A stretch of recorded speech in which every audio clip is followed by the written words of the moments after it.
Day 2 पे सबसे पहले हमने यूनिट्स निकाली। यूनिट्स निकालने के लिए वही जो हमने उसको किया हुआ था, एक डेरिवेटिव लिया हुआ था, फर्स्ट डेरिवेटिव लिया हुआ था, उसी में सेम वही चीज़ रहेगी, सिर्फ उसमें 5% की जगह पे डे 2 वाली परसेंट आ जाएगा, 6% आ जाएगा।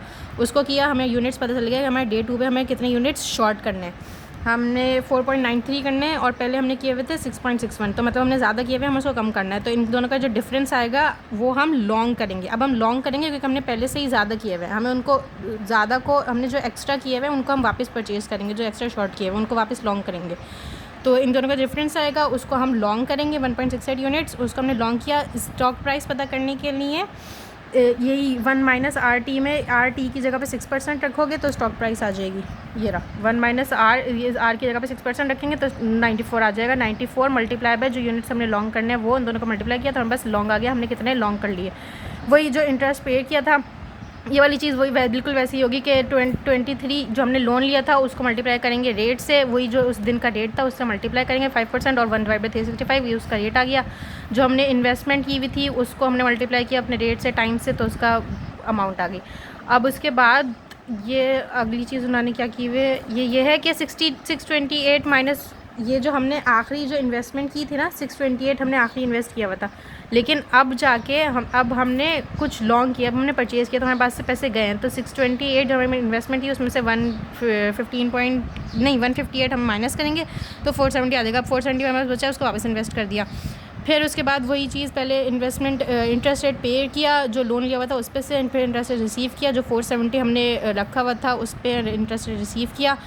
यूनिट्स निकाली, यूनिट्स निकालने के लिए दोबारा 5%, अब जो है हमारा 5% है तो हम यहाँ पे 5% लिखेंगे, 5% लिखा हुआ है, 6.61 आएगा। उसके बाद स्टॉक्स निकालने के लिए वही चीज़ करेंगे, 1 minus R multiply by 100। R जो है उस डे 3 पे 5% है तो 5% रखेंगे, 95 आ गया। 95 को मल्टीप्लाई करेंगे 1 नहीं, पहले हम ये देखेंगे कि हमने पहले लास्ट डे पे कितने किए हुए थे। लास्ट डे पे हमने किए हुए थे 4.93, हाँ 4.93 हमने किए हुए थे। और अब जो आए हैं यूनिट्स वो आए हैं 6.6, तो ये हमने कम किए हुए, हमें ज़्यादा करना है। तो कितने ज़्यादा करने हैं, हम दोनों को माइनस किया, हमें पता चल गया।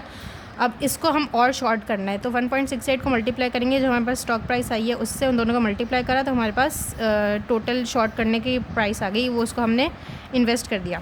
डे 4 पे आए, इंटरेस्ट रेट पे किया, जो बोरो किया हुआ था रिसीव किया, जो हमने इन्वेस्टमेंट की हुई है, इन्वेस्टमेंट हमारी एक 470 वाली हुई है और फिर 159 वाली भी हुई है। इन दोनों को ऐड करके फिर इसका इंटरेस्ट रेट निकालेंगे रिसीव।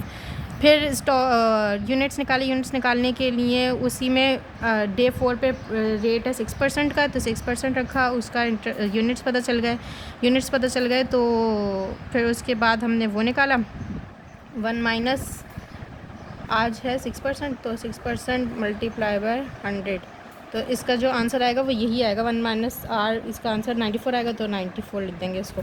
इस 94 को इस यूनिट से मल्टीप्लाई करना है, लेकिन पहले भी हमें देखना है हमने आखिरी दिन कितने किए थे। हमने आखिरी दिन किए थे, जो हमारे पास लास्ट यूनिट्स आए थे वो आए थे 6.617, तो हमने 6.6 किए हुए हैं और अभी आए 4.9, तो हमने ज़्यादा किए हुए हैं, हम उनको कम करना है। तो हम लॉन्ग करेंगे जितना भी इसका डिफरेंस आएगा, तो इसका डिफरेंस आया 1.68, उसको लॉन्ग किया एट 94 पे, हमारे पास वो प्राइस आ गई जो हमने अपने पास से लगाई है। अब हमारे पास से गए हैं तो